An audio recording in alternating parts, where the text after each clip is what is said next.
దేవుడు మనం దీవించునుగాక. గట్టిగా చెబుదాం. దేవుని సన్నిధికి వచ్చేటప్పుడు తప్పనిసరిగా మాస్క్ పెట్టుకొని రావాలి. ప్రైజ్లో ఇంకా దూరం కూర్చోవాలి. చాలా దగ్గర కూర్చున్నారు మీరు, కొంచెం జరగండి, పక్కకు జరగండి. అంత ప్లేస్ ఉంది కదా, ఎందుకని మీరు ఒకళ్ళ మీద ఒకళ్ళు కూర్చుంటున్నారు? రేపు రాత్రికి మనకి సంపూర్ణ రాత్రి ప్రార్థన ఉంటుంది.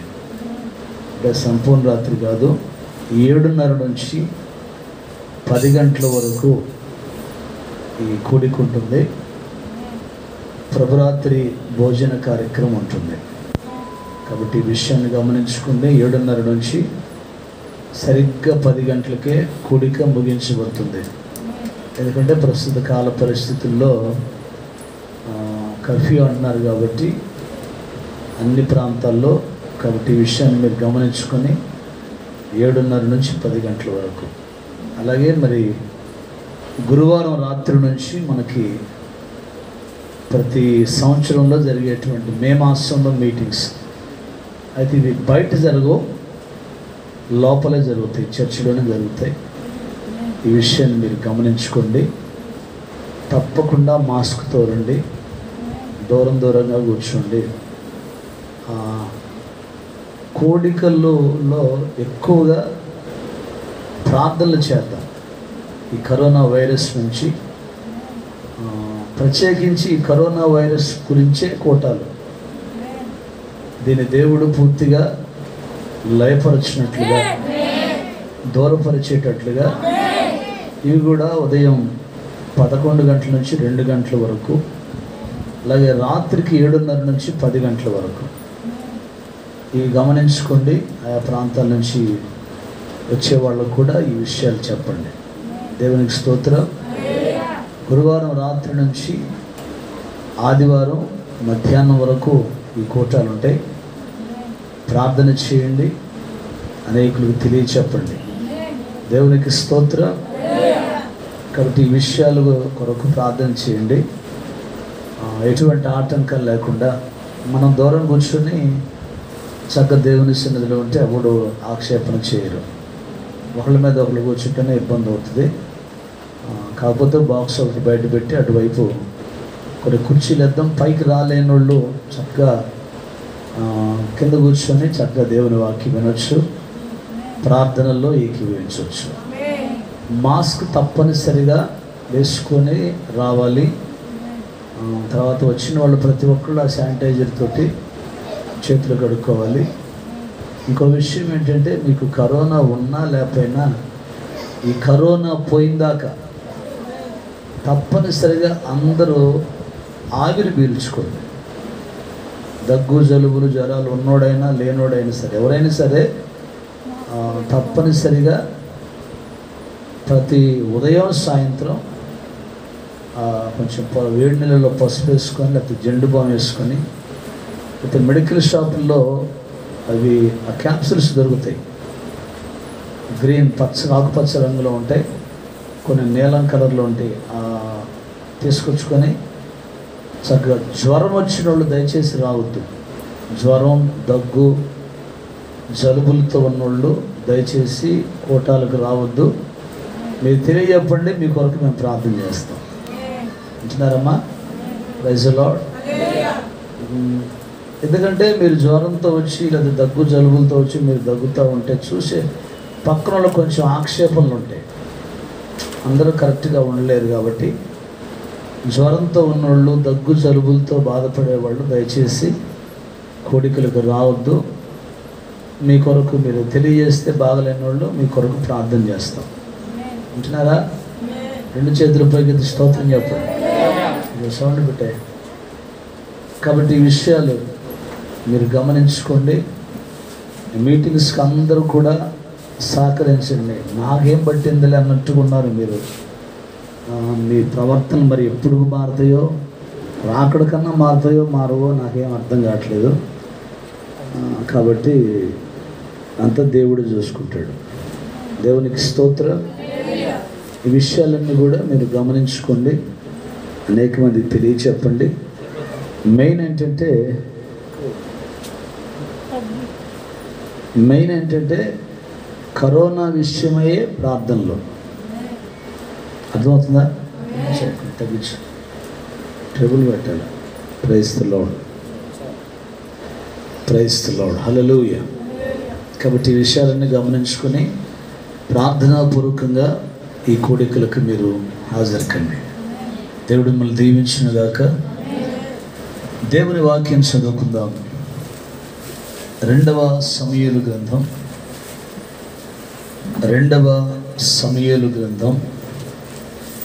24వ అధ్యాయం.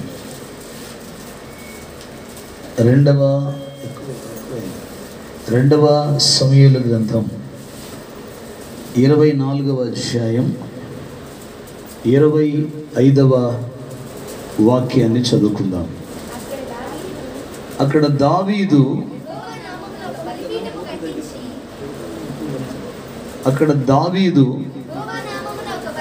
యెహోవా నామమున ఒక బలిపీఠము కట్టించి దహన బలులను సమాధాన బలులను అర్పించాను. యెహోవా దేశము కొరకు చేయబడిన విజ్ఞాపనలను ఆలకింపగా ఆ తెగులు ఆగి ఇశ్రాయేలీయులను విడిచిపోయెను. ప్రార్థన చేసుకుందాం. తరలవచ్చు. పరిశుద్ధుడైన మా తండ్రి, ప్రేమ కలిగిన మా ప్రభువా, నమ్మకమైనటువంటి మా యేసయ్య, నీ ఘననామానికి మహిమ చెల్లిస్తూ మరొకసారి మమ్మల్ని అందరినీ మీ కృపాహస్తాలకు అప్పగించుకుంటూ గత కాలం అంతా నీ రెక్కల నీడలో మమ్మల్ని భద్రపరిచి క్షేమాన్ని భద్రతను కాపుదలిచ్చిన దేవుడవు గనుక నీకు స్తోత్రం. ఇంతవరకు పాటలలో స్తుతి ఆరాధనలో మీరు మహిమ పొంది ఉన్న దేవుడవు గనుక నీకు స్తోత్రాలు చెల్లిస్తూ బిడ్డలిచ్చిన సాక్ష్యాలను బట్టి కూడా నీకు స్తోత్రాలు. సాక్ష్యాలను స్థిరపరచండి. కొద్ది మాటలను లేఖనాన్ని ధ్యానం చేసుకుని పోతుంటుండగా ఆత్మ సంఘముతో చెప్పుచున్న మాట చెవిగలవాడు వినుగా కానీ మీరు సెలవిస్తున్నారు. వినగలిగిన చెవి, గ్రహించగలిగిన మనస్సు ప్రతి బిడ్డకు దయచి చేరి వచ్చిన ప్రతి ఒక్కరితో మీరు మాట్లాడండి. మాట్లాడే దేవుడవు నీవు గనక నీ ఘననామానికి మహిమ చెల్లిస్తూ యేసుక్రీస్తు శక్తి కలిగినటువంటి నామములో ప్రార్థించి మమ్మల్ని మీకు అప్పగించి వేడుకొనుచున్నాము తండ్రి. ఆమేన్. కూర్చుందాం. God bless you.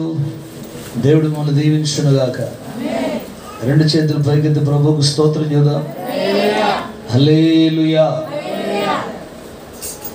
జాగ్రత్తగా గమనించండి. 2వ సమూయేలు గ్రంథం 24వ అధ్యాయంలో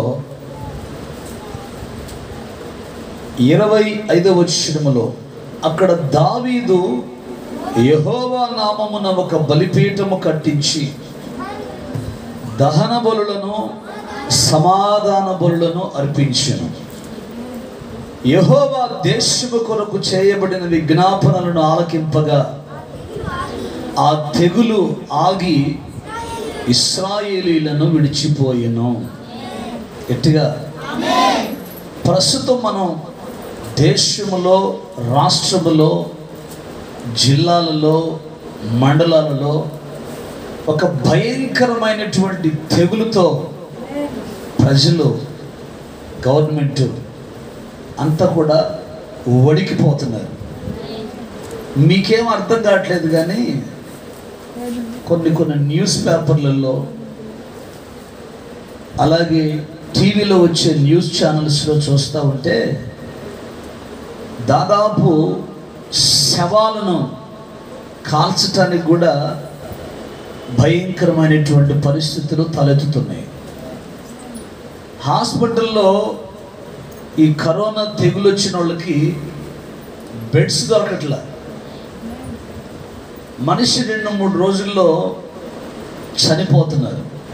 భయంకరమైనటువంటి పరిస్థితులలో ఈరోజు లోకం ఉంది. ఆమేన్ చెప్పాలి గట్టిగా. దేవునికి స్తోత్రం కలుగునుగాక. ఇటువంటి పరిస్థితుల్లో దేవుని పిల్లలంగా ఆ భయంకరమైనటువంటి పరిస్థితుల్లో ఉన్నటువంటి తెగులుతో బాధపడుతున్నటువంటి ప్రజల కొరకు దేవుని పిల్లలంగా మనం ఎంతైనా ప్రార్థన చేయాల్సిన అవసరత ఉంది. Praise the lord. ఈ 24వ అధ్యాయంలో దేవుని కోపం అంట ఇశ్రాయేలు ప్రజల మీదకి వచ్చింది. ఆమేన్. దేవుని కోపము దేవుని పిల్లల మీదకి ఎందుకు వస్తుంది అంటున్నారా? గట్టిగా 2 చేతులు పైకి స్తోత్రం చెప్పండి. దేవుని కోపము దేవుని ప్రజల మీదకి ఎప్పుడు వచ్చిందంటే, దేవుని ప్రజలు దేవుని మాట వినకపోతే దేవుని ఉగ్రత, దేవుని కోపం వచ్చింది. ఒకటి. రెండవది, దేవుని కంటే ఎక్కువగా ఎవరికి వాళ్ళు ఘనపరుచుకుంటే దేవుని కోపం వస్తుంది. అంటే దేవునికి రావాల్సినటువంటి మహిమ దేవునికి ఇవ్వకుండా ప్రజలు దేవుని మహిమను దొంగిలిస్తే అప్పుడు దేవుని కోపం వస్తుంది. Praise the lord. ఈ 2 విషయాల్లో దేవునికి కోపం వస్తుంది. కాబట్టి దేవుని ప్రజలు ఎప్పుడు కూడా దేవునికి కోపం తెప్పించేటువంటి పనులు మనం చేయకూడదు. ఎటు చెప్పాలా? దేవునికి స్తోత్రం కలుగును గాక. వింటున్నారా?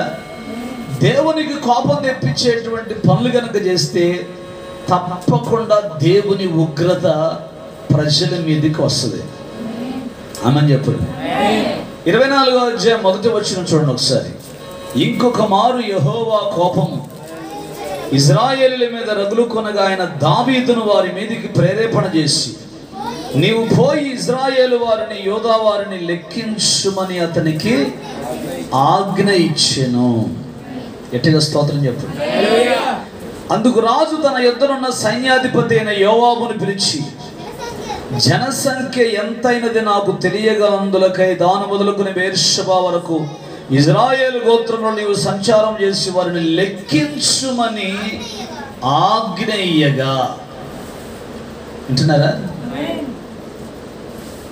దాను మొదలుకొని బెయేర్షెబా వరకు ఉన్నటువంటి ఇశ్రాయేలు యూదా జనాంగములను లెక్కేయమని ఆజ్ఞ ఇచ్చాడు దావీదు. జనసంఖ్యను ఎందుకు లెక్కేసుకుంటాం అంటున్నారా? జనసంఖ్యను ఎప్పుడు లెక్కేసుకుంటాం? ఇప్పుడు కొంతమంది అంటారు, మా బలగం ఎక్కువ అండి, మేము ఫంక్షన్ చేస్తే కనీసం 4,000 మంది 5,000 మంది వస్తారు. మా ఇంటి పేటలు ఎక్కువ అండి. ఏంటది? సంఖ్య ఎందుకు చూసుకుంటాం? మమ్మల్ని చూడు, మా వెనకాలన్న జనాన్ని చూడు అని సంఖ్యను ఎప్పుడు కూడా గర్వంతో చెప్పుకుంటాం. మా ఊర్లో మొత్తం, మా బజార్ మొత్తం మా ఇంటి పేరుతో లేనండి. అయితే ఏంటంట అంతే, మేమే ఎక్కువ. అర్థం చేసుకుంటారా? అంటే మా సంఖ్య అంటే జనాలకి భయమని. ఒక మాటలు చెప్పాలంటే వాళ్ళ సంఖ్యను చూసుకొని, వాళ్ళ బంధుబలగాన్ని చూసుకొని, వాళ్ళకి ఎక్కడ లేనటువంటి గర్వం. అర్థమవుతుందా? గట్టిగా స్తోత్రం చెప్పండి.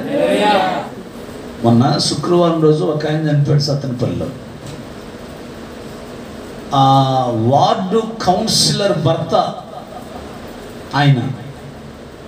ఆమె ప్రార్థనకు వస్తుంది, వాళ్ళ ఇంట్లో ఫ్యామిలీ మొత్తం ప్రార్థనకు వస్తారు. ఆయన కూడా బాప్తిసం తీసుకున్నాడు.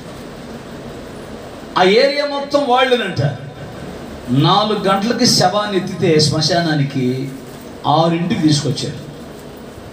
సాయంత్రం పూట 4 గంటలకి శవాన్ని ఎత్తితే 6 గంటల ఈ లోపల ఎన్ని బాంబులు, డీజే బాక్సులు, గోల గోల. అర్థమవుతుందా? ఏంటి సంగతి అంటే, మా బలగం పెద్దదండి ఇక్కడ. అంటే సంఖ్యను చూసి గర్వించే వాళ్ళు ఎక్కువ. ఆమె కొంతమంది డబ్బును చూసి గర్విస్తారు, కొంతమంది తమకున్న ఆస్తులను బట్టి గర్విస్తారు, కొంతమంది తమకున్నటువంటి అందాన్ని చూసి గర్వించేటువంటి వ్యక్తులు ఉంటారు. అంటే సగటు ప్రతి ఒక్కళ్ళు ఏదో ఒక దాన్ని బట్టి పై కనపడరు, కానీ లోపల మాత్రం ఈ గర్వం అనేది మనుషుల్లో ఏలుబడి చేస్తూ ఉంది. Praise the lord. దేవుడే దావీదును ప్రేరేపణ చేశాడంటే పోయి జనాలను లెక్కించమని. ఎందుకు లెక్కించమని దేవుడు చెప్పాడంటే, నీకున్న జనాంగాన్ని బట్టి నువ్వు ప్రభుకి ఏం చేయాలా? స్తోత్రాలు చెప్పాలా. నీకు ఆస్తి ఇచ్చిన, బంధుబలగాన్ని ఇచ్చిన, డబ్బు ఇచ్చిన, బంగారమే ఇచ్చిన, ఏది ఇచ్చినా, బిడ్డలనే ఇచ్చిన, ఏది ఇచ్చినా దాన్ని బట్టి నువ్వు ప్రభువుకు స్తోత్రాలు చెప్పాలి తప్ప దాన్ని బట్టి గర్విస్తే దేవుని కోపానికి గురవుతావు. ఎట్టి చెప్పాలి? రెండు చేతులు పైకెత్తి ప్రైజ్ ది లార్డ్. అర్థమవుతుంది మీకు? ఇక్కడ యోవాబు అంటాడు 3వ వచనం, జనుల సంఖ్య ఎంతున్ననో నా ఏలిన వాడవు రాజువు నీవు బ్రతికుండగానే దేవుడైన యెహోవా దానిని నూరంతలుగా చేయునుగాక. ఇప్పుడు ఆస్తిని బట్టి, డబ్బును బట్టి, బంగారాన్ని బట్టి, బ్యాంక్ బ్యాలెన్స్ని బట్టి, అలాగే ఇళ్ళను బట్టి, వీటిని బట్టి మనుషులు గర్విస్తూ ఉంటే దేవుని సేవకులని చెప్పుకునేవాళ్ళు వింటున్నారా? దేవుని సేవకులను చెప్పుకునేవాళ్ళు వాళ్ళకున్న సంఘాలను చూసి గర్వించే వాళ్ళు ఉన్నారు. మా సంఘానికి 1,00,000 మంది వస్తున్నారు, మా సంఘానికి 2,00,000 మంది వస్తున్నారు, మా సంఘానికి 1000 మంది వస్తున్నారు, మా సంఘానికి 10,000 మంది వస్తున్నారు. దేన్ని చూసుకొని? వచ్చే జనసంఖ్యను బట్టి సేవకులు కొంతమంది గర్విస్తున్నారు. అర్థమవుతుందండి? అయ్యా, ఎంతమందిని నువ్వు పంపించావు కాబట్టి నీకు స్తోత్రం. అర్థమైందా? పంపించినటువంటి ప్రజలను బట్టి నీకు స్తోత్రం. ప్రజలను బట్టి ప్రభువుకు మహిమ చెల్లించాల్సింది. అర్థమవుతుందా? Praise the lord. మొన్న ఒక ఆయన ఈ నెలలోనే 15, 16, 17, 18 తేదీల్లో కోటాలు పెట్టాడు. ఓ పాస్టర్ గారు గుంటూరులో. ఎక్కడ చూసినా ఆయన కటౌట్లే ఉన్నాయి. పాంప్లెట్ల మీద ఆయనే బైబిల్ పట్టుకొని నవ్వుకుంటా, పళ్ళు ఇచ్చుకుంటా, ఎక్కడ చూసినా ఆయన కటౌటే కనపడటం తప్ప వాక్యం కానీ లేకపోతే ఇంకోటి ఆ కటౌట్లో కనపట్లేదు. ఆ పాంప్లెట్లో వాక్యం లేదు. ఏముంది? అయ్యగారు కట్టవుట్లే. ఏ సెంటర్లో చూసినా అయ్యగారు కట్టవుట్లే. అర్థం చేసుకున్నారా? Praise the lord. పాపం పందిర్లు వేసుకున్నారు, లైటింగ్ ఏర్పాటు చేశారు, కుర్చీలు తెచ్చారు, కూరగాయలు తెచ్చారు, అన్నీ తీసుకొచ్చారు. చివరికి ఇక 2-3 గంటల్లో కూడిక ప్రారంభించబడుతుందనగా గవర్నమెంట్ ఆపేయమని చెప్పారు. ఎంత నష్టం! నేను ఆయన చాలా గౌరవిస్తాను. తర్వాత నాకు అర్థమైంది ఏంటంటే, భయంకరమైన కుంభమేళా జరిగింది ఉత్తరాఖండ్లో. సాధులు, సన్యాసులు చాలామంది వచ్చారు. వాళ్ళ వల్ల చాలా కరోనా వచ్చింది. ఈ కూటమి పెడితే కావాలని ఈ కూటమి ఆపారా అనిపించింది నాకు. తర్వాత అనిపించింది, ఎక్కడ చూసినా అయ్యగారి ఫోటోలే ఉన్నాయి, అయ్యగారే కనపరుచుకున్నాడు, దేవుని కోపం వచ్చి ఆపాడేమలే అనుకున్నాను నేను. గట్టిగా స్తోత్రం చెప్పండి. అర్థమవుతుందా? Praise the lord. ఇప్పుడు క్యాలెండర్ వేపిస్తారు. క్యాలెండర్ కొన్ని సంవత్సరాల నుంచి మనం క్యాలెండర్లు వేపిస్తున్నాం కదా.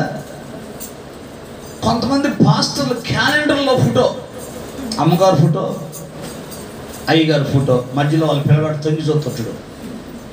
పిల్లగాడు కానీ లేదా పిల్ల కానీ. ఇప్పుడు నువ్వు పొద్దున లేచి దరిద్ర మొహాలు చూడటానిక క్యాలెండర్?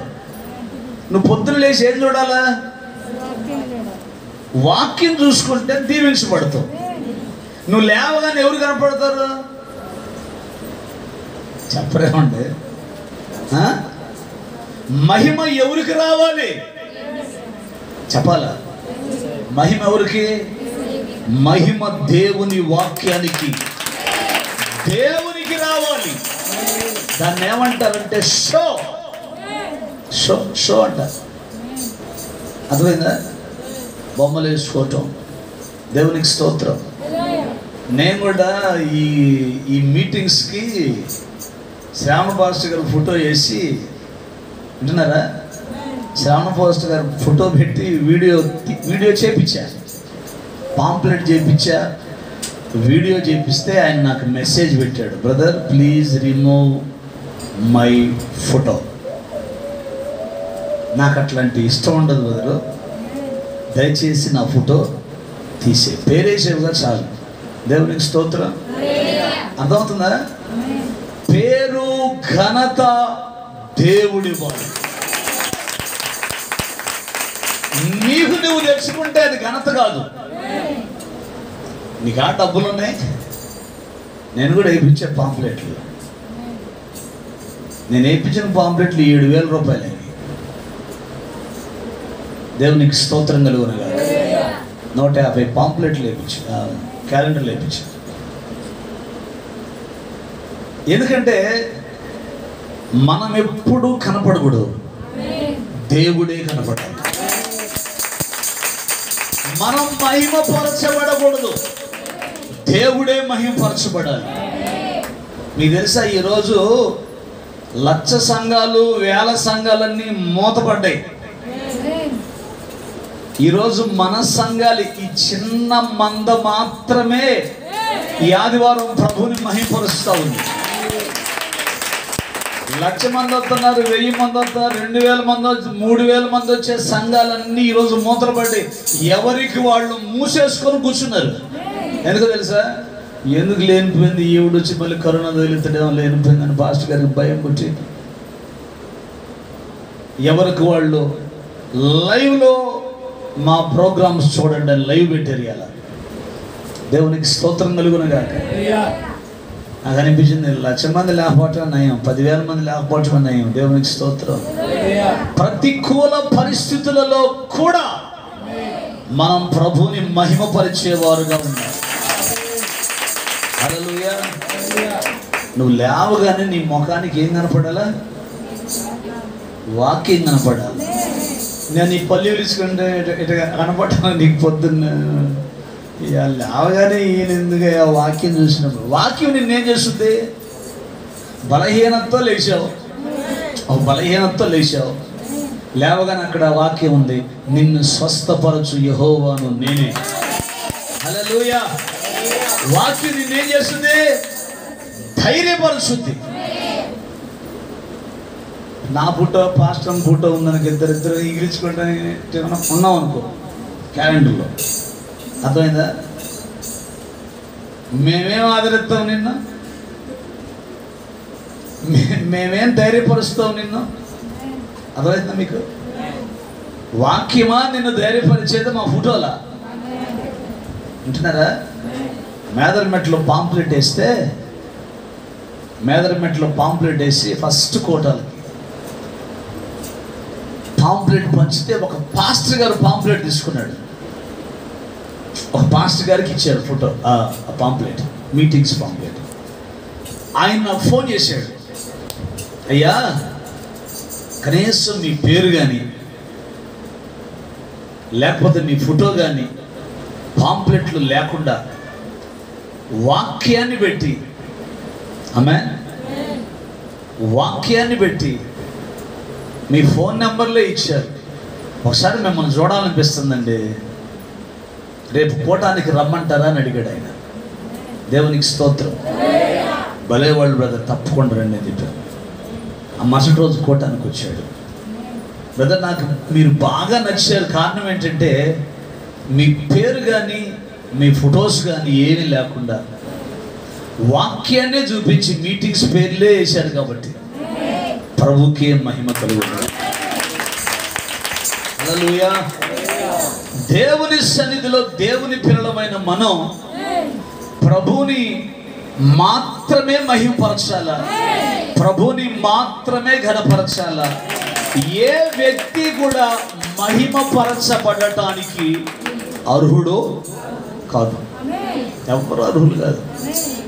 గొప్ప గొప్ప దైవజనులు వాళ్ళ పేర్లకు ముందు బ్రదర్ అని రాపించుకున్నారు, పాస్టర్ అని కూడా రాపించుకోలేదు. బ్రదర్ ఏసన్న ఎంత గొప్ప సేవ చేశాడు.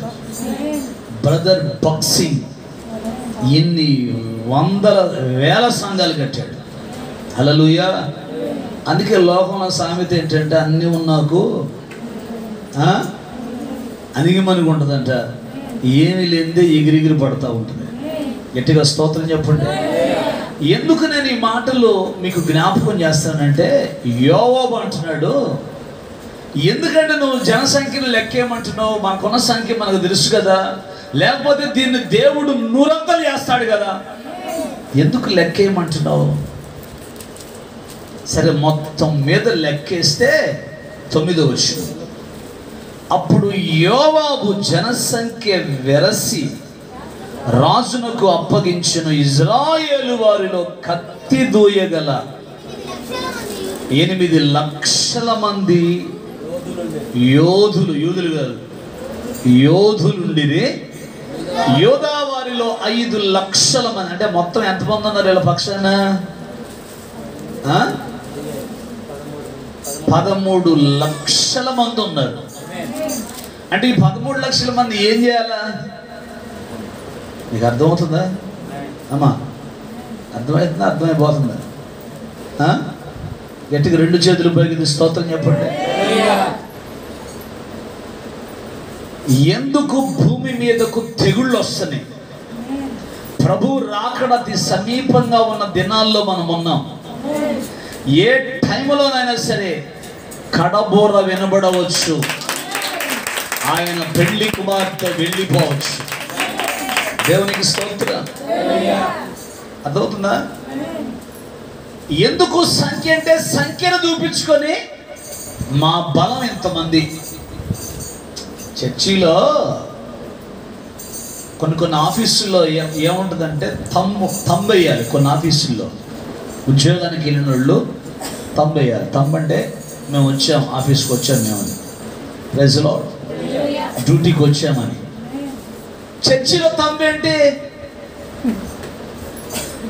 చర్చిలో తంబు ఏంటి అంటే చర్చిలోకి పోయి కూడా తంబు వేస్తే ఎన్ని తంబులు పడితే అంతమంది వచ్చారని. దేవునికి స్తోత్రం.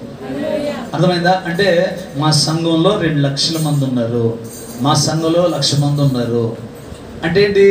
దీన్ని బట్టి ఇక చూసుకో నా వ్యవహారం అని. ఆమె నా చొక్కా చూడండి, అర్థమైందా? మా స్టేజీ చూడండి, నాకు అటుపక్క ఒక కోలర్ పెట్టారు, ఇటుపక్క ఒక కోలర్ పెట్టారు, ఇది చూడండి. దేవునికి స్తోత్రం. ఏషియాలోనే, ప్రపంచంలోనే మాదే పెద్ద చర్చి, మాదే పెద్ద సంఘం. అర్థమైందా? పాపం తిక్కలోడికి తెలియదు, 20 లక్షల మంది ఐగుప్తు నుంచి బయలుదేరితే 2 కనానుకు పోయారు. దేవునికి స్తోత్రం కలుగును గాక. ఆడికి తెలియదు గుడి పరలోకం పోదు. ఏమంటే ఈ గుడి పరలోకం పోద్దా? మరి ఎవరు పోతారు? ఎంత ధైర్యం లేదు చెప్పడానికి నేను పోతానని కదా. అంటే లక్షణాలు లేవు మన కాడేమి. Praise the lord. గుడి పరలోకం పోదు.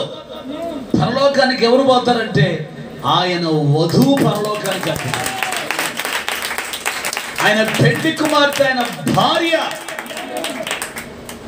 దేవుని రాజ్యములో యుగ యుగాలు ఉంటుంది. దేవునికి స్తోత్రం కలుగునుగా. కట్టడాలు మొత్తం ఇక్కడుండే. దేవునికి స్తోత్రం చెప్పండి. Praise the lord.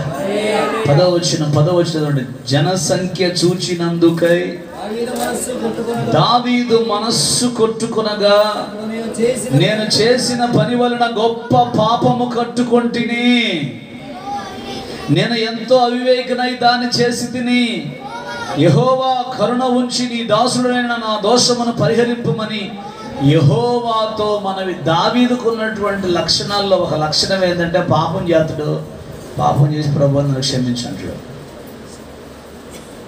దావీదుకున్న లక్షణాలు ఇదొక లక్షణం. పాపం చేయటం, క్షమించయ్యా అంటాడు. పాపం చేస్తాడు, క్షమించమంటాడు. ఎన్నిసార్లు క్షమిస్తాడు దేవుడు? నువ్వు పొద్దుగూకులు పాపం పాపం చేయటం, మళ్ళీ క్షమించమంటావు, పాపం చేయటం, క్షమించమంటావు. ఎప్పుడో దేవునికి కోపం వస్తుంది, ఉగ్రత నీ మీదకి వస్తుంది, సడన్గా పోతావు. సడన్గా ఇప్పుడు కరోనా పేషెంట్లు అందరూ ఎట్టిపోతున్నారు? సడన్గా పోతున్నారు. Praise the lord. గట్టిగా స్తోత్రం చెప్పండి. దావీదు అంటాడు, అవివేకం పని చేశాను, జనులను లెక్కించి దుర్మార్గ పని చేశాను. సంఖ్యతో మనకి ఎందుకండి? Praise the Lord. Hallelujah.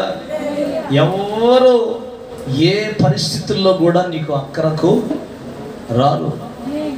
Corona patient చచ్చిపోతే దగ్గర కనీసం శవాన్ని పట్టుకోవడానికి కూడా చుట్టాలు రాట్లా, బంధువులు రాట్లా, అందములు రాట్లా, గజలు రాట్లా, ఎవరు రాట్లా, ఎవరు రాట్లా. ఎందుకు? భయం ఏంటి? వస్తే పట్టుకుంటే మాహోచిద్యం లేనిపోయింది, ఆయన పోయేవాడు బానీకి ఎందుకు లేనిపోయింది. పట్లలో చుట్టి, కవర్లలో చుట్టి తీసుకెళ్ళి తగలబెడతారు. పోడటం కూడా కాదు, తగలబెట్టేస్తున్నారు. కారణం ఏంటంటే ఆ తెగులు వల్ల ప్రజలకు కలిగినటువంటి భయం. ఆమేన్. గట్టిగా స్తోత్రం చెప్పండి. Praise the lord. దావీదు నేను ప్రజలను లెక్కించినందుకు పాపం చేశాను. ఆమేన్. పాపం చేయటం ఒక ఎత్తు అయితే, ఒప్పుకోవటం ఒక గొప్ప సంగతి. మనకున్న లక్షణాలు ఏంటంటే పాపం చేస్తాం కానీ ఒప్పుకోం, లేకపోతే ఇంకొకరి మీద నెడతాం. నేనుగా చేసింది ఆమా అంటాం. దాన్ని బట్టి దేవుని ఉగ్రత ఇంకా మన మీదకి వస్తుంది. అతిక్రమాలు దాచిపెట్టుకునేవాడు వర్ధిల్లుడు, ఒప్పుకొని విడిచిపెట్టేవాడు కనికరం పొందుతాడు. దేవునికి స్తోత్రం చెప్పండి. ఇప్పుడు దావీదు ఒప్పుకొని ప్రార్థన చేస్తున్నాడు, అవివేక పని చేశానయ్యా. అప్పుడు దావీదు దగ్గరకు దేవుడు ఒక ప్రవక్తను పంపాడు. గట్టిగా స్తోత్రం చెప్పండి. హల్లెలూయా. ప్రతి కాలంలో రాజులు, ప్రజలు దేవునికి వ్యతిరేకమైనటువంటి మార్గాల్లోకి వెళుతున్నప్పుడు దేవుడు ప్రవక్తలను పంపి వాళ్ళను సరిచేశాడు. అందుకే వాక్యము ప్రవక్త యొద్దకు వచ్చెను.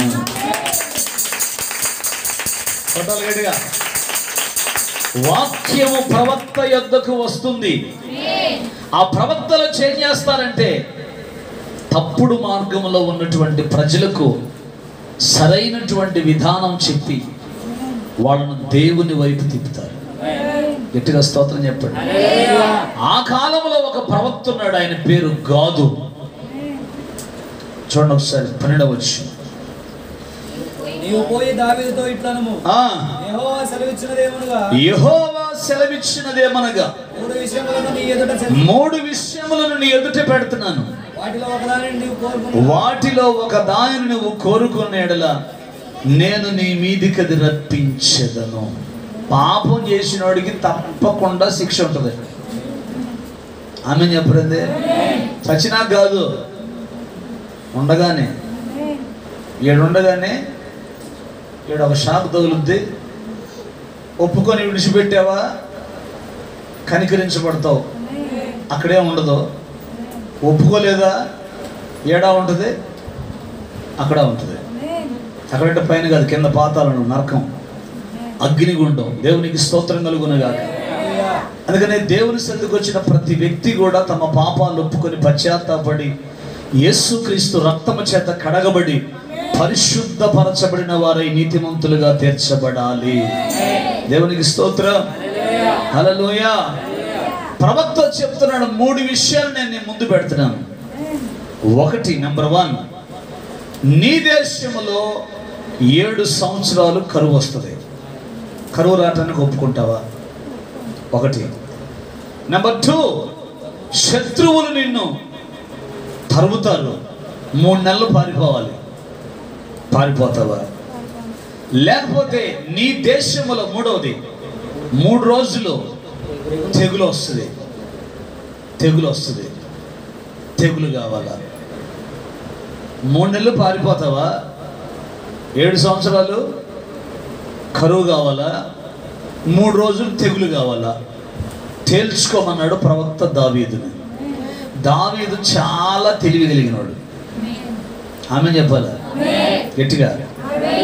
దావీదు అంత తెలివి. దావీదు అంటాడు, యెహోవా బహువాత్సల్యము కలిగిన వాడు. ఆమె మనుషుల చేతిలో పట్టం కంటే ఆయన చేతిలో పడితే సోపాద్ది శుభ్రంగా అని ప్రవక్తతో అంటే, అప్పుడు ప్రవక్త ఏంటంటే ఆ దేశం మీదకి తెగులు పంపించాడు. ఏం పంపించాడు? తెగులు. ఒక్కరోజే ఆ తెగులు వస్తే 70,000 మంది చచ్చిపోయారంటండి ఒక్కరోజు తెగులుకి. అర్థమైందా? Praise the lord. నిన్న మొన్నట్లో గుంటూరులో అర్థమైందా, బొంగరాల బీడు అనేటువంటి శ్మశాన వాటికలు అంట 92 శవాలు తీసుకొచ్చారంట. పగలు రాత్రులు కాతనే ఉన్నాయండి. ఎన్ని? 92 శవాలు మొత్తం కరోనాయే. ఎవ్వరు బంధువులు స్నేహితులు ఎవ్వరు ఆ శవాలంటే ఎవ్వరు లేరంట. కొన్ని స్వచ్ఛంద సంస్థల వాళ్ళు, ప్రభుత్వం ఆ శవాలను తగలబెడుతున్నారు. అంత భయంకరమైన పరిస్థితుల్లో ప్రస్తుతం మనం ఉన్నాం. గట్టిగా ఇటువంటి పరిస్థితుల్లో దేవుని ప్రజలు తప్పకుండా ఈ కరోనా లయపరచబడే విషయంలో ఎక్కువగా ప్రార్థనలు చేయాలి. ఎక్కువగా ప్రార్థన. Praise the lord.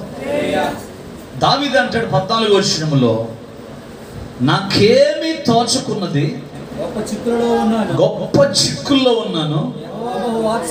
యెహోవా బహువాత్సల్యము కలిగిన వాడు. మనుషుల చేతిలో పడకుండా యెహోవా చేతిలోనే పడుదునుగా. కానీ అందుకు యెహోవా ఇజ్రాయెల్ మీదకి తెగులు రప్పించగా ఆ దినం ఉదయం మొదలుకొని సమాజ కోటపు వేళ వరకు అది జరుగుచుండెను. అందుచేత దాని నుండి బెర్షెబా వరకు 70,000 మంది మృతి నొందిరి. గట్టిగా స్తోత్రం చెప్తారా? 2 చేతులు పైకెత్తి. దాని నుండి బెర్షెబా వరకు 70,000 మంది ఒక్కరోజు చచ్చిపోయారంట. ఎంత భయంకరం! అందుకే దేవుని ప్రజలు దేవుని యందు భయభక్తులు కలిగి ఉండాలి. అయితే దూత యెరూషలేము పైన హస్తము చాపి నాశనము చేయబోయినప్పుడు యెహోవా కీడును గూర్చి సంతాపమునుంది. అంతే చాలును, నీ చెయ్యి తీయమని జనులను నాశనము చేయు దూతకు ఆజ్ఞ ఇచ్చెను. యెరూషలేమును కూడా చంపాలని, అక్కడున్న ప్రజలను కూడా చంపాలని దూత హస్తాన్ని చాపితే దేవుడు అన్నాడు, ఇక చాలే ఆపన్నాడంట. Praise the lord. ఎందుకు ఆపమన్నాడంటే ప్రాయశ్చిత్తము జరిగింది. Praise the lord. తెగులు ఆగిపోవాలంటే ప్రజలు పాపాలు ఒప్పుకొని పశ్చాత్తాపపడి దేవుని వైపు తిరగాలి. అప్పుడు తెగులు ఆగిపోద్ది. అంతేనా? దేవునికి స్తోత్రం. ఇప్పుడు చూడండి 17వ వచనం. దావీదు జనులను నాశనము చేసిన దూతను కనుగొని యెహోవాను ఇలాగు ప్రార్థించెను, చిత్తగించుము, పాపం చేసిన వాడను నేనే, దుర్మార్గంగా ప్రవర్తించిన వాడను నేనే, గొర్రెల వంటి వీరేమి చేసిరి. ఇప్పుడు ఒక మాట అడుగుతాను, ఈ ప్రార్థన ఎవరైనా మనం చేస్తామా? నేను పాపం చేసినందుకే ఈ తెగులు, నేను పాపం చేసినందుకే ఈ శిక్ష, నేను పాపం చేసినందుకే, కాబట్టి నన్ను నా తండ్రి ఇంటి వారికి ఈ శిక్ష దయచేయి. మీకు సంగతి చెప్పినా,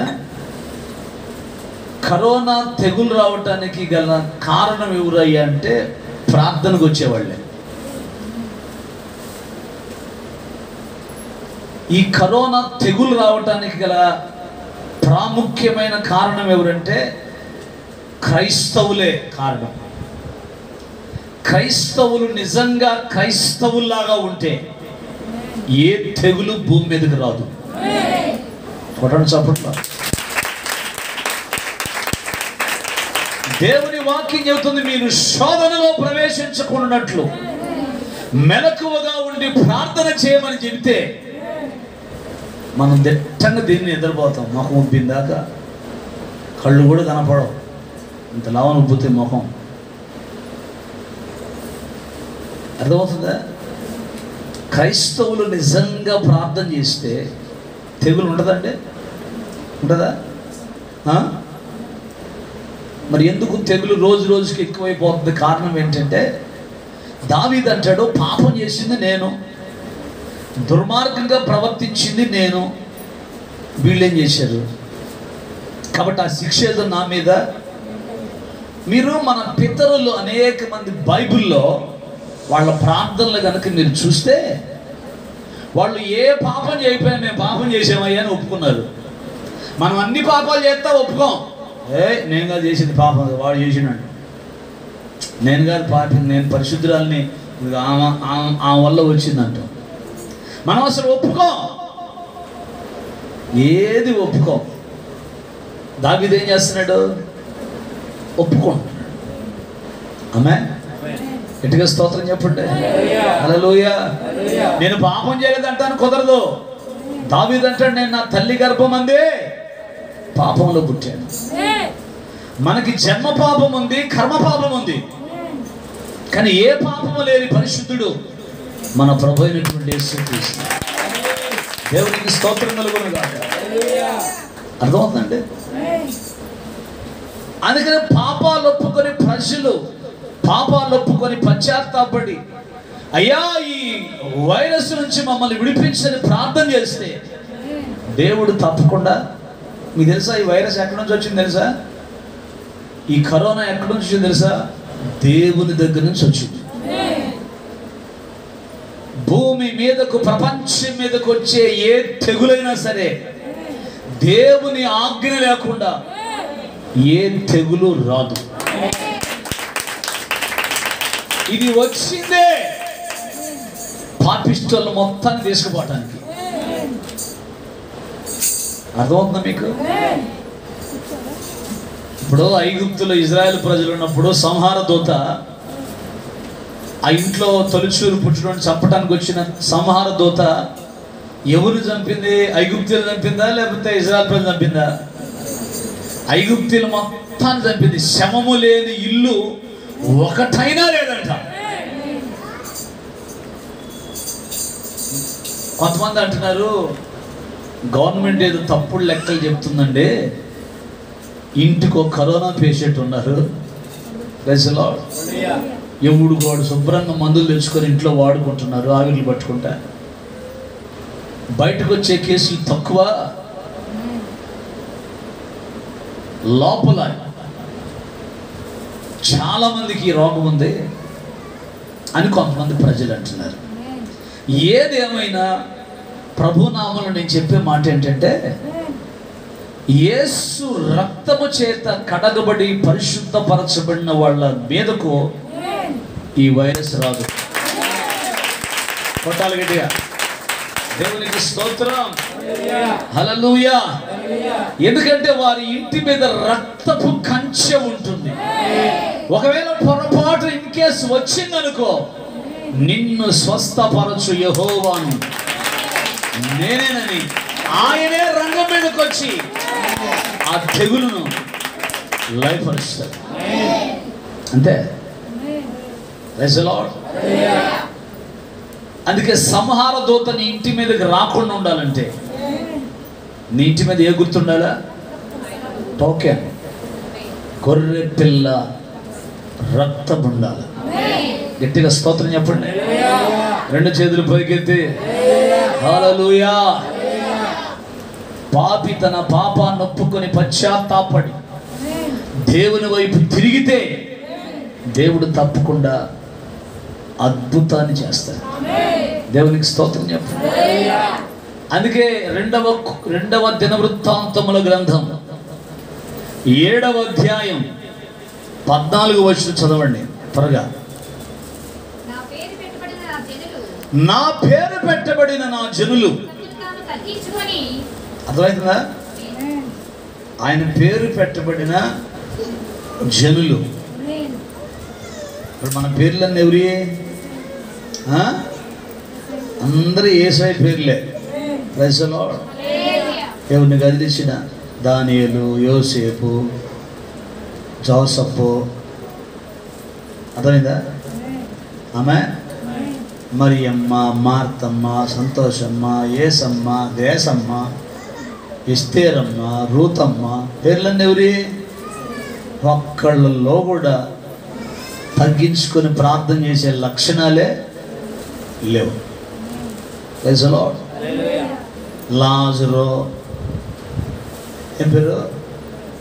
లాజర్ గాడు తాగి ఆ బార్ షాప్ గాడు పడిపోయిందంట. పేరేం పేరు? లాజరు. పేర్లన్నీ ఎవరి? యేసయ్య పేర్లు, బైబిల్లో ఉన్న పేర్లు. కానీ పేరుకు తగ్గటువంటి జీవితాలు ఈరోజు ప్రజల్లో లేవు. అందుకే వాక్యం అంటుంది, నా పేరు పెట్టబడిన నా జనులు తమ్మును తాము తగ్గించుకొని ఏం చేయాలా? తగ్గించుకోవాలి. ఆమె చెప్పండి. తగ్గించుకోవటం అంటే హై హీల్స్ చెప్పులు తీసి మామూలు చెప్పులు వేసుకోమని కాదు.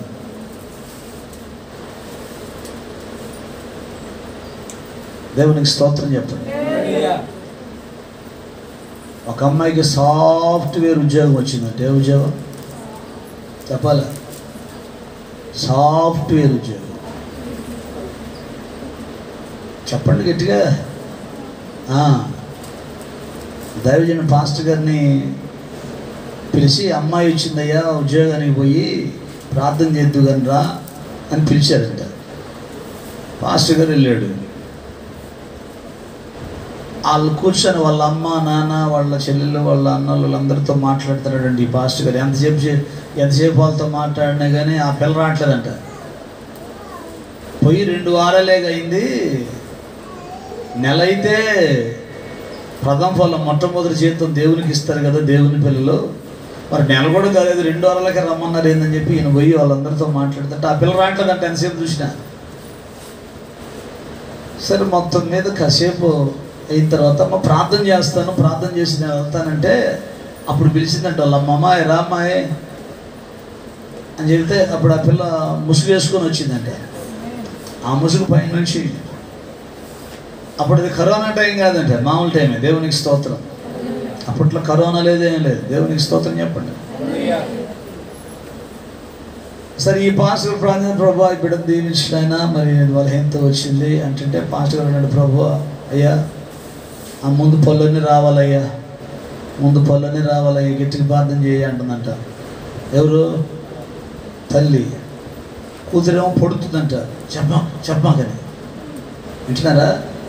తెర ఏందిరా సంగతి అంటే, ఆ సాఫ్ట్వేర్ ఉద్యోగానికి పోయిన మరుసటి రోజే అంట హై హీల్స్ చెప్పులు కొనదంట ఆ పిల్ల. ఏ హీల్స్? హై హీల్స్ అంటే ఎంత ఉంటాయో. నడవటం చేత అయితే కదా, నడవటం చేత కాక బార్లో పడదంట. ముందు 8 పళ్ళు రాలినాయంట. ఏంటది? స్టైల్ అంట. స్టైల్. ఇలాంతా మనకేం కావాలా? స్టైల్గా ఉండాలి. దేవునికి స్తోత్రం. ప్యాంట్ అద్దరు ప్యాంట్ అంతా నల్లగా తెల్ల, ఒక పక్క ఏమో నల్లగుంటుంది, ఒక పక్క తెల్లగుంటుంది. ఏంటంటే స్టైల్. ఆ ఎదరో ఒకడు సినిగిరి ప్యాంట్లు వేసుకొని తిరుగుతుంటుంది. సినిగిరి ప్యాంట్లు ఏడు శనిగి ఉంటుంది, ఆడు శనిగి ఉంటుంది. ఏందిరా సినిగిరి ప్యాంట్లు? ఇంతకుముందు సిగ్గుపడేవాళ్ళం సినిగిరి ప్యాంట్ వేసుకుంటే. ఇప్పుడు ఏంటంటే స్టైల్. అదొక స్టైల్ అంట. దేవునికి స్తోత్రం చెప్పండి. హల్లెలూయా.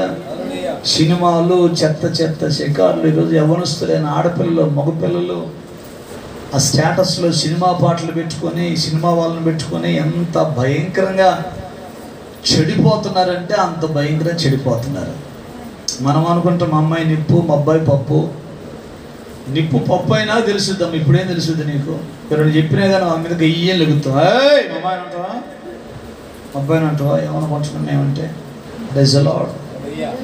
నిప్పు పప్పు అయినా లేకపోతే సడన్గా ఎవరైనా తీసుకొచ్చి పెళ్లి చేయమన్నప్పుడు అప్పుడు తెలుసుద్ది అబ్బాయి పప్పు నిప్పు. కట్నం బాయ్, డబ్బులు బాయ్, అన్నీ బాయ్. దేవునికి స్తోత్రం.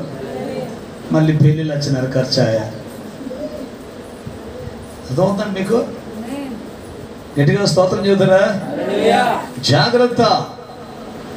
దేవుని సన్నిధిలో ఉన్నటువంటి దేవుని పిల్లలు తమ్మును తాము తగ్గించుకొని ప్రార్థన చేసి నన్ను వెదకి తమ చెడు మార్గములను విడచిన ఎడల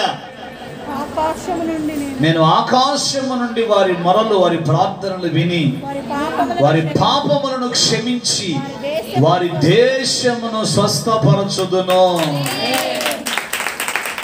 కొట్టాలి గట్టిగా. దేవునికి స్తోత్రం కలుగునుగాక. దేశాన్ని స్వస్థపరచాలంటే దేవుని పిల్లలు ఏం చేయాలా? తగ్గించుకొని వెదకి చెడు మార్గాలు విడిచిపెట్టి ప్రార్థన చేయాలి. ఇప్పుడు చెప్పండి, కరోనా రావటానికి కారణం ఎవరు? మనమేనా? చెప్పండి గట్టిగా. దేవునికి స్తోత్రం. రావటానికి కారణమైంది, మరి పంపించడానికి కూడా ఎవరు కారణమై ఉండాలా?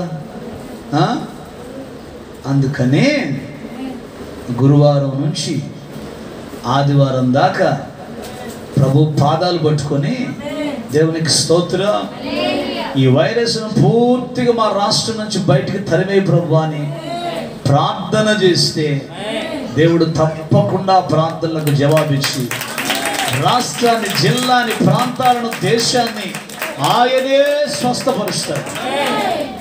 ఆమేన్. ఇప్పుడు చూడండి, చివరిగా 18వ వచనం.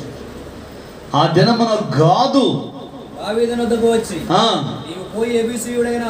నీవు పోయి యెబూసీయుడైన అరోనా యొక్క కళ్ళములో యెహోవా నామమున ఒక బలిపీఠము కట్టించు. Praise the lord. ప్రతి ఇంట్లో బలిపీఠాలు ఉండాలి. అంటున్నారా? ప్రతి ఇంట్లో బలిపీఠం అంటే ఏంటి? నువ్వెక్కడ మోకరించి ప్రార్థన చేస్తే అదే బలిపీఠం. ఉందా బలిపీఠం ఇంట్లో? బలిపీఠం ఉందంటే అడుగుతారు నాకు. దేవునికి స్తోత్రం. 21వ వచనం. దావీదు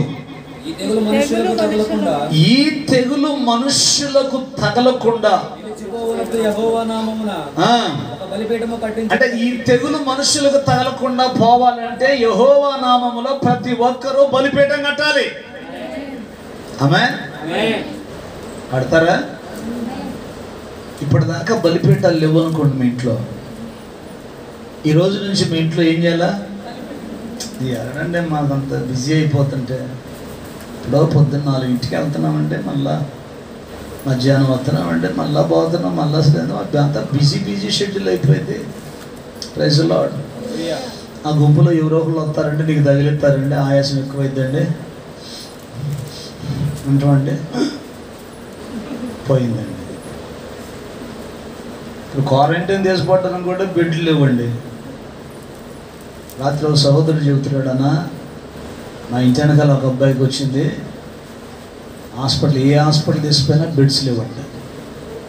హైదరాబాద్ నుంచి వస్తున్నారన్న, ఏ ఆసుపత్రిలో కూడా ఖాళీ లేవు. అంత భయంకరంగా ప్రస్తుత పరిస్థితులు ఉన్నాయి. Praise the Lord. అందుకని ఏం చేయాలా? ఈ తెగులు మనుష్యులకు తగలకుండా నిలిచిపోవునట్లు యెహోవా నామమున ఒక బలిపీఠము కట్టించుటకై నీ యొద్ద ఈ కళ్ళమును కొనవలనని వచ్చి తిననెను. గట్టిగా స్తోత్రం చెప్పండి. 22వ వచనం. అందుకో అరోనా నా ఏలిన వాడవగు నీవు చూచి ఏది నీకు అనుకూలమో దాన్ని తీసుకుని బలి అర్పించుము, చిత్తగించుము. దహన బలికి ఎడ్లున్నాయి, నూర్చు కర్ర సామానులు కట్టెలుగా అక్కరకు వచ్చును. రాజా, ఇవన్నీ అరోనాను నేను రాజులకు ఇచ్చున్నానని చెప్పి నీ దేవుడైన యెహోవా నిన్ను అంగీకరించుగాక అని రాజుతో అనగా, రాజు అంటున్నాడు, నేను అట్లా తీసుకోను బాబు, డబ్బులు ఇచ్చే కొంట. మనం కాదుగా, ఊరకొస్తే ఫ్రీగా వస్తే పెనాలని తాగుతారు మనోళ్ళు. దావీదు అంటాడు, ఊరకు తీసుకోను, దానికి నేనేం చేయాలా, వెల చెల్లించాలి. Praise the Lord. దేవుని దగ్గర మనం ఎప్పుడైతే వెల చెల్లిస్తామో అప్పుడే మన ప్రార్థనలకు జవాబు ఉంటుంది. వెల చెల్లించకుండా ఏది, మన అలవాటు అంతా ఏంటి, ఫ్రీగా అయితే చాలు ఏమైనా తీసుకుపోతాం. నేను ఫ్రీగా ఇస్తానయ్యా బాబు అంటే దావీదు అంటాడు, నాకు వద్దసనట, నేను వెల ఇచ్చి తీసుకుంటాను. ఆమేన్. Praise the lord. ఇప్పుడు మనం బలిపీఠం కట్టి ఎడ్లు లేదా మేకలు గొర్రెలు వధించటానికి ఇది సమయం కాదు కాబట్టి, ప్రైజ్ ది లార్డ్, విరిగి నలిగిన హృదయమే దేవునికి ఇష్టమైన బలియాగం. కాబట్టి ఇప్పుడు ఎద్దులు తప్పాల్సిన అవసరం లేదు, దొన్నలు తప్పాల్సిన అవసరం లేదు, గొర్రెలు తప్పాల్సిన, మేకలు తప్పాల్సిన అవసరం లేదు. ఇప్పుడు నువ్వు విరిగి నలిగిన హృదయముతో, పశ్చాత్తాప హృదయముతో ప్రభు పాదాలు కనుక పట్టుకుంటే, ఆమేన్, ఆ వచ్చే తెగులు అంతటితో ఆగిపోద్ది. గట్టిగా స్తోత్రం చెప్పండి. రెండు చేతులు పైకెత్తి హల్లెలూయా. 24వ వచనములో దావీదు అంటున్నాడు, నేను అలాగు తీసుకొను, వెల ఇచ్చి నీ యొద్ద కొంటాను. ఎందుకు వెల ఇచ్చి కొంటానంటే, మనం విలువ పెట్టి కొనబడిన వాళ్ళం, నాట్ స్లేవ్స్. మనము బానిసలం కాదు, విలువ పెట్టి కొనబడిన వాళ్ళు విలువగా బతకాలి. అంటే చెప్పండి గట్టిగా, విలువ పెట్టి కొనబడిన వాళ్ళం విలువగా బ్రతకాలి. దేవునికి స్తోత్రం. అందుకే నేను వెలిచి తీసుకుంటాను. వెల ఇయ్యక నేను తీసుకొనిన దానిని నా దేవుడైన యెహోవాకు దహన బలిగా అర్పించనని అరోనాతో చెప్పి ఆ కళ్ళమును ఎడ్లను 50 తులముల వెండికి కొనెను. Praise the Lord. వెల చెల్లిస్తేనే ఆశీర్వాదం. ఆమేన్. నువ్వు ఏదైనా దేవునికి ఇస్తేనే ఆశీర్వాదం. దేవుని సన్నిధిలో వెల చెల్లించి ప్రార్థన చేస్తేనే ఆశీర్వాదం. ఆ వెల ఏదో కాదు, అది ఉపవాసం, ప్రార్థన, విజ్ఞాపన, పరిశుద్ధ జీవితం. ఇది ప్రాముఖ్యం. Praise the lord. ఇప్పుడు 25వ వచనం, అక్కడ దావీదు యెహోవా నామమున బలిపీఠము కట్టించి, ఆమేన్, దహన బలులను సమాధాన బలులను అర్పించాడు. అర్థమవుతుందా? ఎప్పుడైతే దహన బలి అర్పించాడో, ఎప్పుడైతే బలిపీఠం కట్టాడో, దేవునికి స్తోత్రం, దహన బలి కట్టడం అర్పించటం ఎప్పుడైతే అయిపోయిందో, బలిపీఠం కట్టడం ఎప్పుడైతే అయిపోయిందో, అప్పుడు అంట దేవుడు ఆ ప్రార్థన ఆలకించి ఇజ్రాయేలు ప్రజల మీదకి వచ్చిన తెగులు నిలిచిపోయినది, ఆగిపోయింది. దేవునికి స్తోత్రం. గట్టిగా రెండు చేతులు పైకెత్తి, ఈరోజు మన మీదకు వస్తున్నటువంటి ఈ తెగులు ఆమేన్ ఆగిపోవాలంటే ప్రతి ఒక్కరూ బలిపీఠం కట్టాలి. ఏం కట్టాలా? బలిపీఠం కట్టాలి. దేవునికి స్తోత్రం. నువ్వు బలిపీఠం కట్టి ఎప్పుడైతే ప్రార్థన చేయటం ప్రారంభిస్తావో, నెక్స్ట్ మళ్ళా ఆదివారానికి నీ ప్రార్థన సరైందైతే, నీ భక్తి సరైందైతే కేసులు తగ్గిపోవాలి. కేసులు తగ్గలేదనుకో, కారకురాలి, నీ కారకుడు ఎవరు? నువ్వే. నీ కాడ ఏమి లేదని అర్థం. ఏమీ లేదా అంటాడు ఆయన. ఏమీ లేదా? ఏమీ లేదు నాదా అంటున్నాము శ్మశానంలోనే. అవునా కాదు? ఏమీ లేదా? ఏమీ లేదు నాయన. ఒక ఆయన మన మాజీ ముఖ్యమంత్రి ఏముంది నా కాడ అంతా బూడిదే అని. అర్థమవుతుందా? నువ్వు నిజంగా దేవుని బిడ్డవైతే నీ ప్రార్థనలో పవర్ ఉండాలి, శక్తి ఉండాలి. నిజ క్రైస్తవుడు ఆమేన్ మోకరించి 2 చేతులు పైకెత్తి ప్రార్థన చేస్తే అసాధ్యములు సాధ్యపరచబడాలి. దేవుని పిల్లలు ఎవరు అనుకున్నారు? దేవుని పిల్లలు అంటే ఎవరు అనుకున్నారు? ఒక ఆయన ప్రార్థన చేస్తే సూర్యుడు అయిపోయాడు, చంద్రుడు అయిపోయాడు. ఒక ఆయన ప్రార్థన చేస్తే ఎర్ర సముద్రం పాయలైపోయింది. ఒక ఆయన ప్రార్థన చేస్తే యోర్దాను నీళ్లు ఏకరాశిగా నిలబడ్డాయి. ఒక ఆయన ప్రార్థన చేస్తే అగ్నిగుండం ఏసి అయిపోయింది. ఒక ఆయన ప్రార్థన చేస్తే సింహాలు నోర్లు మూసుకొని కూర్చుంది. Praise the Lord, hallelujah. ఇంకొక ఆయన ప్రార్థన చేస్తే ఆకాశము నుండి అగ్ని దిగి వచ్చింది. Praise the Lord. దేవుని పిల్లల్లో ఆ పవర్ ఉండాలా. ఆ పవర్ లేకపోతే ఎందుకు భక్తి? ఎందుకు అనవసరంగా బైబిల్ పక్కన పెట్టి టీవీ ముందు కూర్చొని కత్తెగ దీపమో కర్పూర దీపమో ఏదో ఒకటి చూసుకుంటా కాలం గడుపుగా ఆ దరిద్రపు శాపం, ఆ శాపంతో జీవించడం తప్ప నీ జీవితంలో నీ బ్రతుకులో ఎటువంటి ఆశీర్వాదం ఉండదు. మనం ఆరాధిస్తున్న మన దేవుడు రోషము కలిగిన దేవుడు. Praise the Lord. గురువారం నుండి ఆదివారం వరకు జరిగేటువంటి కూడికల్లో బలమైన దేవుని అభిషేకము దిగి వచ్చి వైరస్ తగలబడి, కరోనా వైరస్ ఏం కావాలి తగలబడి ఆదివారం కల్లా మన స్టేట్లో జిల్లాలో కేసులన్నీ ఏం కావాలా తగ్గిపోవాలి. తగ్గితే మీది నిజమైన భక్తి, తగ్గపోతే వానాకాలం భక్తి. అర్థమైందా? Praise the lord. దావీదు బలిపీఠము కట్టాడు, దహన బలులు సమాధాన బలులు అర్పించాడు. ఆమేన్. బలిపీఠం అంటే ప్రార్థన. ఆమేన్.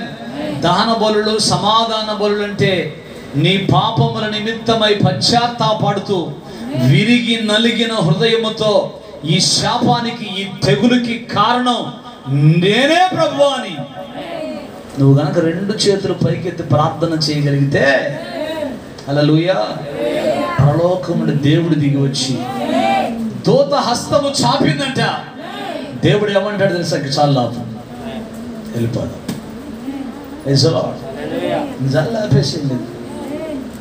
ప్రాయచిత్తము జరిగింది.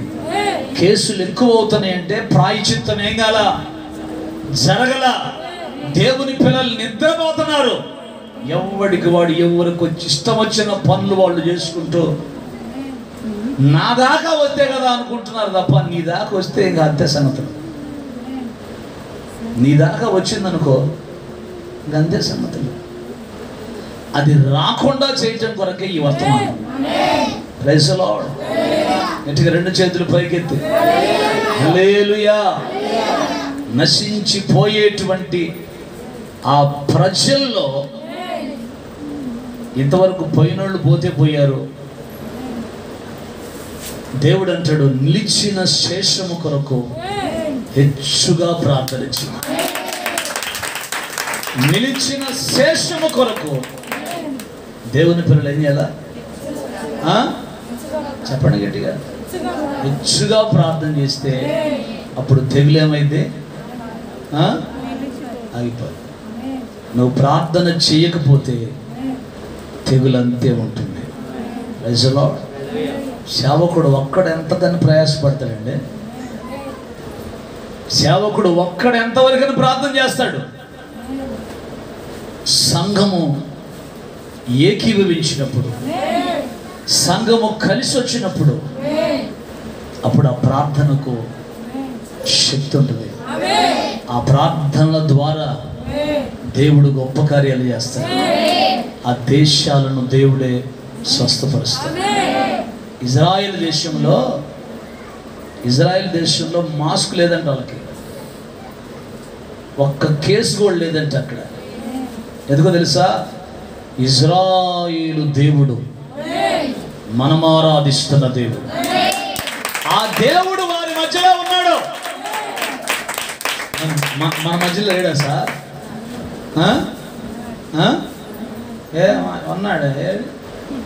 ఉన్నాడంట. ఉంటే ఎందుకు కేసులు ఎక్కువైతున్నాయి? నువ్వు ప్రార్థన చేస్తే కదా తగ్గిపోవటానికి. ఉన్నాడంట. అరే చలన మాటలు మాట్లాడు చూసారా?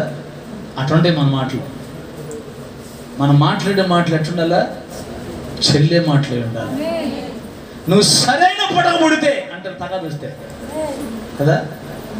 నిజంగా నువ్వు యేసయ్యకు పుడితే, నువ్వు నిజంగా యేసయ్య బిడ్డవైతే నీ ప్రార్థనకి ఎక్కడికక్కడ కరోనా కాలిపోవాలి,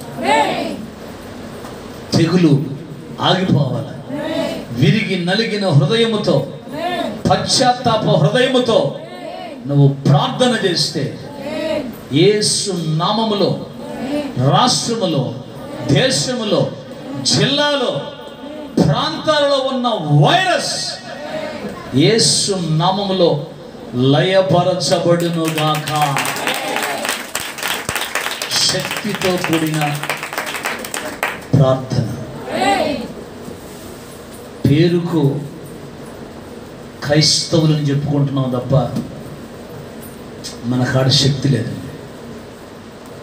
పేరుకే దేవుని పిల్లలు ఏదో ప్రజెంట్ వేయించుకొని, పిల్లలు బడికొస్తారు ప్రజెంట్ వేయించుకొని, present sir Subbarao present sir, Venkatarao present sir, అట్లాగా ఆదివారం వచ్చి ప్రజెంట్ వేయించుకొని పోతున్నారు తప్ప భక్తిలో శక్తి లేదు.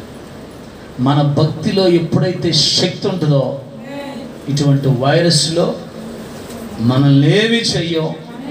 ఆమె మనం ఇతరులకు ఆ వైరస్ సోకకుండా, ఒకవేళ సోకిన వాళ్ళ యొక్క రక్షణ కొరకు, స్వస్థత కొరకు మనం ప్రార్థన చేస్తాం. కాబట్టి ఆ ప్రార్థనలు దేవుడు ఆలకించి జవాబిస్తాడు. Praise the lord. గట్టిగా స్తోత్రం చెప్పండి. అందుకే దావీదు బలిపీఠం కట్టాడు, దానబలి అర్పించాడు. దేశము కొరకు చేయబడిన విజ్ఞాపనలను దేవుడు ఆలకించాడు. విజ్ఞాపన ప్రార్థన మన కొరకు చేసేది, విజ్ఞాపన ప్రజల కొరకు చేసేది. ప్రజల నిమిత్తం విజ్ఞాపన చేస్తే దేవుడు ఆ ప్రార్థన ఆలకించి, ఆ విజ్ఞాపన ఆలకించి దేవుడు ఆ తెగులు రాకుండా ఆపేశాడు. ఇజ్రాయేలు దేవుడే మనం ఆరాధిస్తున్న దేవుడు. Praise the lord. ఇజ్రాయేలులో ఎలాగైతే కరోనా లయపరచబడిందో మన ప్రాంతాల్లో కూడా అది లయపరచబడినట్లుగా మనం ప్రార్థన విజ్ఞాపన చేయాలా. ప్రతి ఇంట్లో ఈ రాత్రి బలిపీఠం కట్టాలి. కడతారా? ఈ రాత్రి మా ఇంట్లో నేను బలిపీఠం కడతాను అన్నాడు. ఒకసారి చేతి పైకి చూపించిన మీ చేతి. బలిపీఠం కడతాను అన్నాడు. అంటే ఈ తెగులు కొరకు నేను ప్రార్థన చేస్తాను. బలిపీఠం అంటే ఇంకోటి నిజ కట్టమంటాడేమో పాస్టర్ గారు, ఇటుకరాల్లో సిమెంట్ సున్నం తీసుకొచ్చి, మా కాడ డబ్బులు లేవో సిమెంట్ కట్టకి. అది కాదు, బలిపీఠం అంటే ప్రార్థనే. ఏం చేతులు దించారండి, వంగిపోయినాయి. కొంతమంది 2 చేతులు పైకి ఎత్తాడు, 2 గంటలు చెప్పండి దేవుని ఇస్తాం. హల్లెలూయా. ఎక్కడెత్తారు తెలుసా? జీవము గల ఇది బహుభయంకరం. చెయ్యెత్తి ప్రార్థన చేస్తేనేమో, చెయ్యెత్తి ప్రార్థన చేసి ఇంటికి పోయి చెయ్యెత్తి బలిపీఠం కట్టడంలోనేమో దీవిస్తాడు. కట్టలేదో దాన్ని మీ ఇంటికి పంపిస్తాడు. దేన్ని? అదే మహమ్మారి అంట. ఏంటిది? కరోనా మహమ్మారి అంటే మారింటింది సైతాన్. అది చేయకపోతే వస్తాడు. చేస్తారు మరి. అందరు లేచి నిలబడండి, కళ్ళు మూయండి, చిన్న తీర్మానం చేయండి. అందరు ప్రైజ్ జీసస్, గ్లోరీ, హల్లెలూయా. అందరూ నోళ్ళు తెరిచి కళ్ళు మూసి, ప్రస్తుత కాలంలో మా దేశంలో, మా రాష్ట్రంలో, మా జిల్లాలో, మా మండలాల్లో విస్తరిస్తున్న ఈ తెగులు యేసు నామములో కూలిపోయేటట్లుగా, అయ్యా మా దోషములో మా పాపాలు ఒప్పుకుంటున్నాం, పశ్చాత్తాపడుతున్నాం, సహాయము దయచేయ్యా. నీవు తప్ప సహాయము చేసేవారు ఎవ్వరూ లేరు.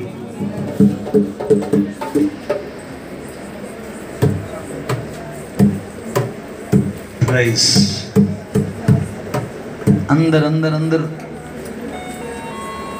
అందరూ ఒక తీర్మానం చేద్దాం. హల్లెలూయా.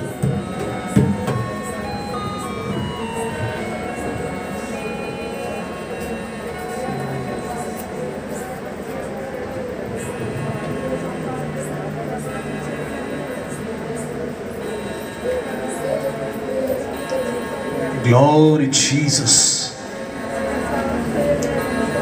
Jesus.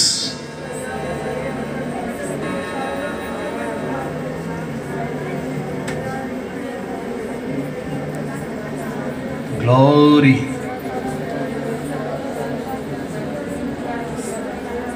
Stotram. Stotram.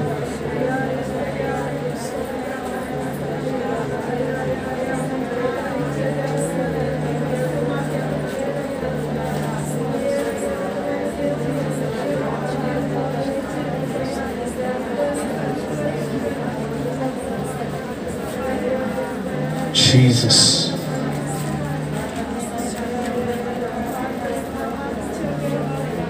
ఏ తెగులు సమీపించనీయక,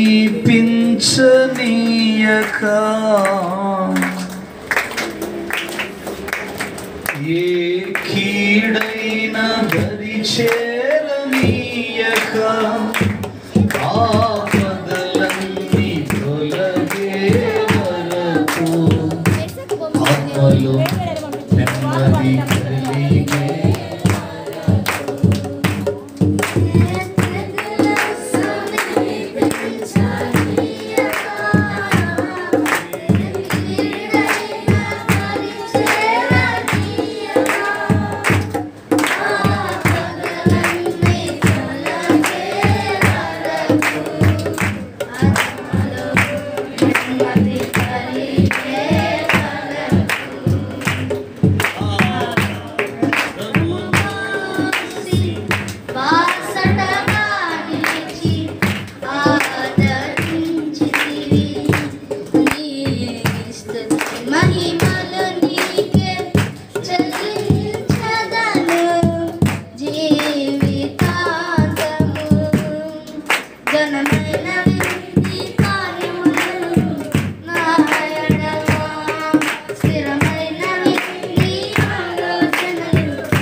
శాశ్వత కృపకాధారము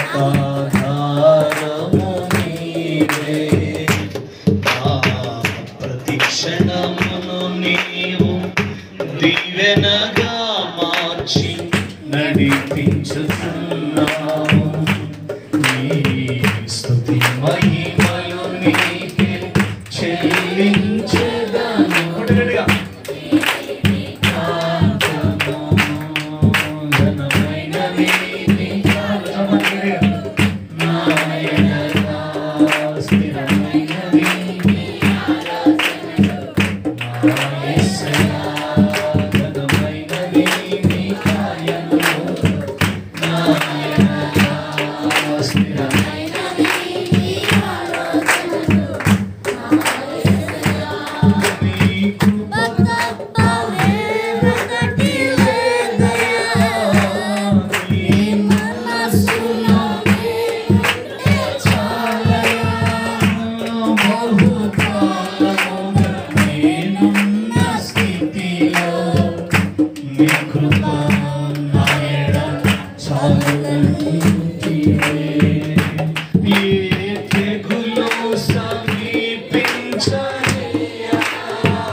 జీవము కలిగిన దేవుని సన్నిధిలో ప్రతి ఒక్కరము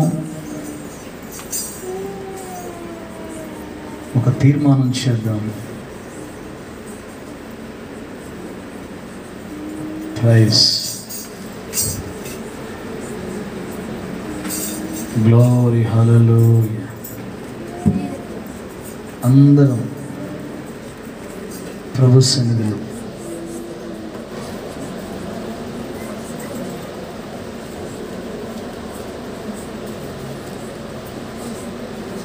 జీసస్